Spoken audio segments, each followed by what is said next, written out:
நன்மைகள் ஆசீர்வாதங்களை கர்த்தர் உங்களுக்கு அருளுகிற தேவனாக இருக்கிறார். ஆமென். ஹல்லேலூயா. எல்லாரும் கரங்களை உயர்த்தி ஜெபிக்கலாமா? ஆண்டவரை நோக்கி நாம் இன்றைக்கு ஜெபிக்க போகிறோம்.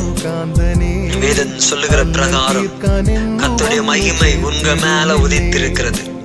அது மாத்திரமல்ல, கர்த்தர் உங்க மேல உதித்திருக்கிறார். அது மாத்திரமல்ல, உங்களை நோக்கி வர வேண்டிய நன்மைகள் ஆசீர்வாதங்கள் எங்கிருந்தாலும் உங்களை தேடி கடந்து வரும் என்பதில் எந்த மாற்று கருத்தோ சந்தேகமும் இல்லை. ஆமென். கண்களை மூடி ஜெபிங்க, வாய்களை திறந்து கேளுங்க. ஆண்டவரே, அப்பா உன் ஒளி வந்தது என்று சொன்னீங்க. அப்பா கர்த்தர் உதிப்பார் என்று சொல்லப்பட்டு இருக்கிறது. ஆண்டவரே, அப்பா எங்கள் மேல நீங்க உதித்திருக்கீங்க. அப்பா அதற்காக உமக்கு ஸ்தோத்திரம்.